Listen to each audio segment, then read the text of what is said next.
Next talk is Monorepos in Python with Avik Basu.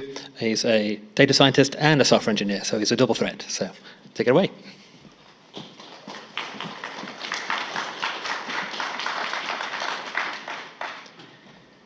Hey guys, thank you everyone. So thank you for being here.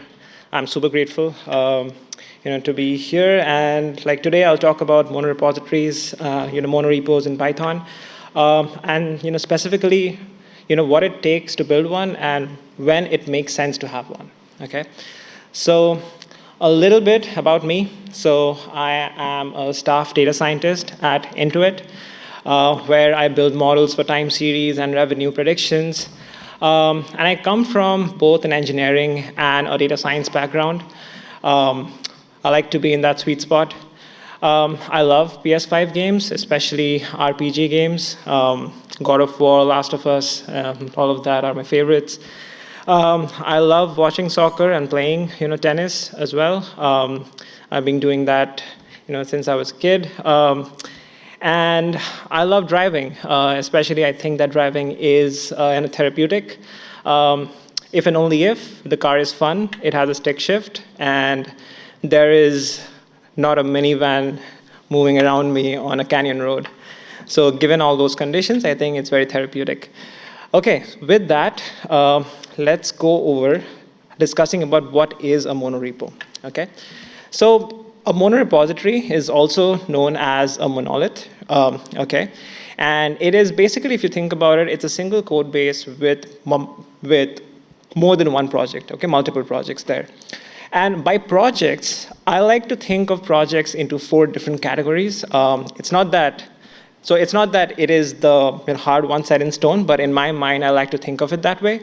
So the first one is just libraries, okay? So anything that is reusable, okay? So it provides a reusable functionality. It is meant to be imported into another code base, okay? And we use it all the time. Then the next one is applications. So applications doesn't just mean some GUI applications or something. It could be some web application servers, okay? Like a fast API or a Flask application. It could also be some CLIs as well. So, something like poetry, for example, you use it as a CLI, so that could be an application. Now, the focus in applications is delivering functionality to an end user, okay?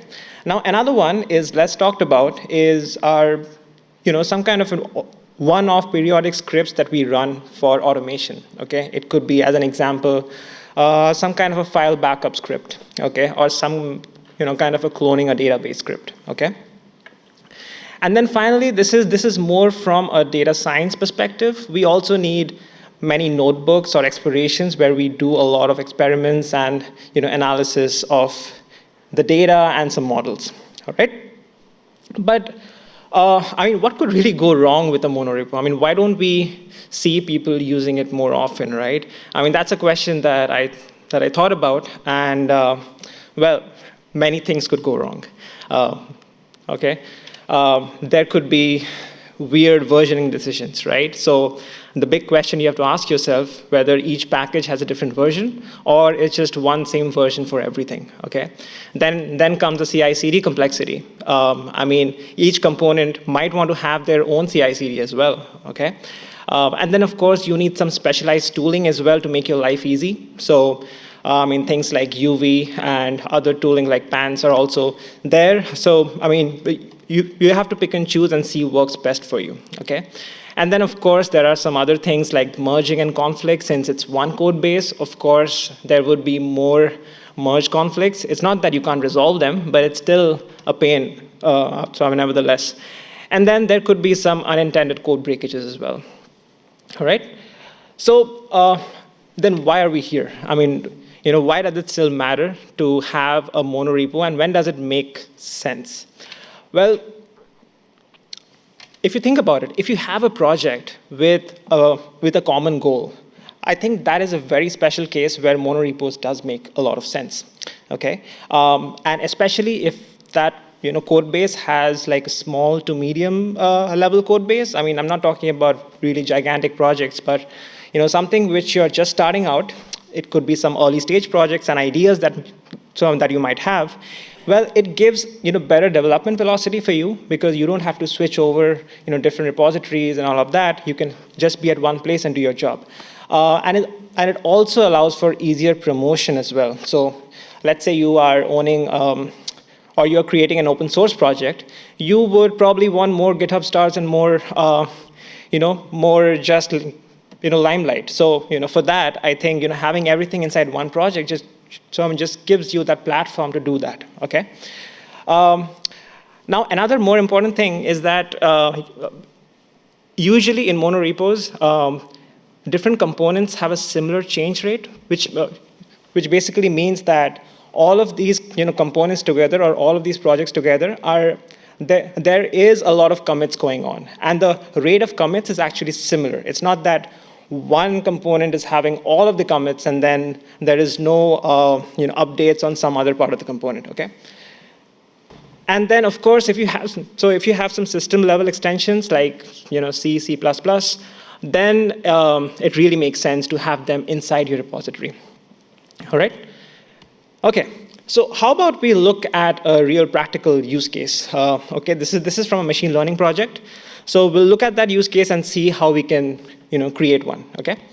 So the project that we have is detecting fraud in transactions. So let's look at the requirements that we have. So the task is to detect fraudulent transactions and classify them. So we need to develop a web service to detect fraud transactions in real time using machine learning.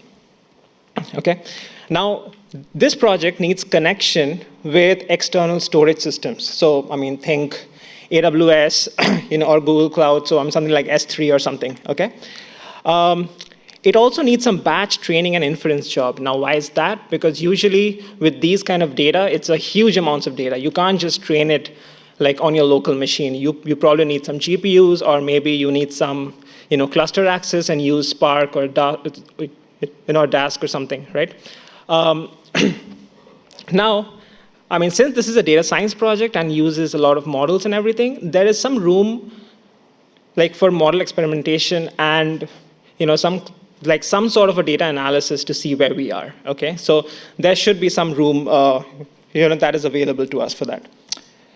So, and this is how a typical project could look like. Okay, so you can see that the source directory has all of these components. So we have the ML directory on the bottom, where we have our model. Okay, so it has the fit and predict functions there. Then we have the experiments, where we need some room for experimentation. For example, we are dealing with a new torch model. Okay, so I'm using PyTorch, so that notebook is there. Then also we have the connector, which has the code for connecting to external database and getting all those historical data, and also saving and loading the models.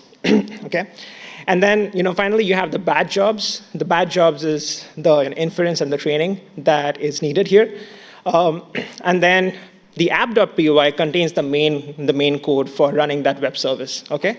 So plain and simple, this is all good until somebody from another team comes in and says, hey, I would like to use that data connector module of yours to get some, get access to some external data and use it for my own analysis. Or they would say, hey, I would like to use your ML models for my use case and train on my data set.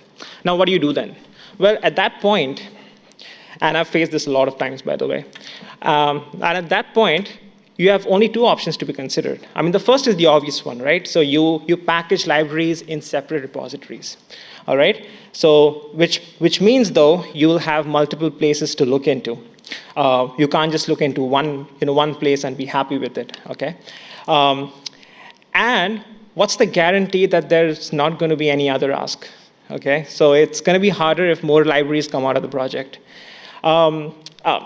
Like a very good example would be if some analyst comes and say, hey, I don't want to use some CLI tool or some kind of a Python code. I want to see some UI component of some fraudulent transactions and and see how does it look like. Okay, well then you're kind of in a bad place with having all of these separate things there. And imagine we have a set of experimentation notebooks running around for each of these components. So it would be very easy to lose track of them, okay? So the second thing is that package libraries inside the main project itself. Well, at that point, every connected component is in one place, is in that one single repository, okay? Now, adding a new project for the same common goal is not a problem. So if you want to add something else to the project itself, it's fine, right? It's it's inside the same hood, as it to say. So a small pivot is needed. So what do we have? We need two libraries, okay? One core library containing the ML model, the model architecture, right, for the fraud detection. We'll name it the fraud ML. We have one supporting library, okay, for connecting to different data sources. We'll call it the data connector. We have the main microservice, or the web server, basically. We'll name it the fraud detection, and it serves real-time inference. And then one workflow project to be running into a Spark cluster or a Dask cluster, okay? So it contains the batch training and inference jobs, like when you really want to evaluate your models. And then one experimentation project. So we'll name it the experiments, and this is for ad hoc model tuning and all of that.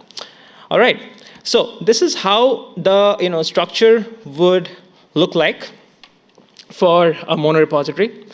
So just look at the top level components. We have the app. We have the app where we have the main.py, which is our file for serving the web service. I'll go into this in details. Then we have our experiments folder for running all of these experiments. Then we have our packages where we store our libraries. And then we have the workflows where we store the batch proc and all of that. Okay, so with that, let's go over to code right now. And hopefully you can see, yeah, cool. Okay, so here let's go over to the main PyProject toml. So here I'm using UV, okay, and it has this very cool feature called the workspace feature, which gives you access to deal with multiple packages inside one project. All right, so in this example, let's look at the dependencies here. Okay, we have the data connector, which is the one that we have. So it's inside our project. We have the fraud ML, which is again inside our project. And then we have the fast API as an external dependency to run our service. All right. Now, the cool thing here to note is that the data connector and fraud ML, the source for them is inside the workspace itself. So this is telling UV, hey, look at these projects from inside the directory or inside the project itself, all right? And then here we actually specify what are the members of the workspace. So you can see that anything inside packages, anything inside workflows and experiments would be inside that workspace. Now, note that we don't have the other, like the batch proc or the experiments as a source or as a package because they are not packages, okay? They are just projects meant to be run within itself. You're not basically distributing it, right? So that's about it. Now let's go deeper into the packages and how do we have that, right? So inside the packages, we have two things. One is the data connector and the fraud ML. If I look at the data connector, it has its own PyProject toml, all right? Because it has to deal with, because basically this is a library in itself. So the dependencies would be some kind of a data connection. Here I have just a Bodo 3 and and pandas, for example. And I just created a very simple dummy data fetcher, which just takes in some connection parameters and fetches me some random data here. Okay, so plain and simple. And then we have the model manager here, which just manages the loading and saving of ML models, a typical thing that you would see in a machine learning project there. All right. Now, if you look at the fraud ML, exactly the same thing. Now here, its dependencies are basically all of these scientific computing libraries. And then all you have is a model.py file, which has a fit and predict function. It's very simple. Okay. And then you can load from weights and all of that. All right. Now, let's take a look at the workflows folder. Now the workflows is pretty interesting because here you would want to have the data connector, which is this library here inside the fraud ML, and then of course things to run your notebook, for example Jupyter, but again maybe things like Dask or PySpark as well to run them. And then you would have your notebook something like here. So what you would do is you would import the dummy data fetcher from data connector. You will get the data, the historic data. You will get the fraud model, right, from this fraud ML, and then you would train it and save it. That's about it. And similarly on the other way around on the inference there. right? And then finally, the experiments is something very simple. It's just a notebook project where you have different. So let's look at the Py project here. So I'm just looking and playing around with different dependencies. Here I'm just checking for torch, PyTorch there, and then I just created my dummy model for it to be just play it out and see how the data looks like and how the results look like. Okay, and finally, in the app, I have our main.py, which is a fast API project, which just does a real-time detection using our saved model or the trained model, and then it just returns a prediction response. Okay, so it's just very simple. It uses all of those internal libraries that we have inbuilt, and then it just uses them. Okay. And another cool thing is that here you have your Py project. You can also have these dependency groups, right? So you have your rough or black, and you can run the linting on the whole project itself. You don't have to do it. I mean, you could do that if you want to have a different linting for each of these projects, but it actually makes it easier for us to manage linting and enforce some structure in the code. All right. So with that, let's get back. Okay, so version management is the most trickiest part here. So there are actually just two options here, right? One is that one version for the whole repository. Well, it's simpler to manage, as you know. It's easier to keep track of course, because there's just one version. But there are also unnecessary updates for libraries with no changes. So imagine that, like in fraud ML, I have no change or no feature additions or no fixes that came into that project. But then since I have some other library that needs to be updated, it also needs to be updated. Okay, so it's like the phantom updates. That's what I call it. So and then if each library has its own version, well, no unnecessary updates at all, right? But it is difficult to maintain, really difficult to maintain actually, and it's very essential to have a compatibility metrics. Okay, I'll come to that. And if you do this kind of a thing, it's actually preferred to use Git submodules, and you might want to look into that. Okay. So an example of one version, like a single version, is this changelog file. So if you could see that, hopefully, yeah, okay. So in this changelog file, you can see that in version 1.1, in 0.1.1, there are no changes for fraud ML. Okay. And so there are changes for fraud ML and the app, but there are no changes for the data connector here, okay? But still the version got released. So that is something that you have to live with there. But it's much more easier to manage, and you have to have a proper change, so the change log for all of this to be recorded there. Okay, but if you have multiple versions, you need a compatibility metrics. So something like this. So you have your application, and you say that how much, or what is the range of the versions that you can accept, like for different libraries, right? So as an example here, 1.0 of the application will only run in less than 1.1 of FordML. Okay, so this is something that you have to actively maintain, because otherwise users will have a lot of trouble. Things will start to fail, and it might look ugly there. Okay, so what ways are they useful? Well, there is just one place to look through everything, right? And it can improve development velocity sometimes, right? Especially for the newer projects and for small to medium level code as well, right? Well, easier promotion of open source projects. So, some kind of a GitHub star, that's good. So if you use some kind of a Git submodule, for example, it is possible to actually export your commit history as well. Okay, so if you want to disintegrate into different, let's say, individual repositories, you could do that. You would not lose your history there. So that's something to think about as well.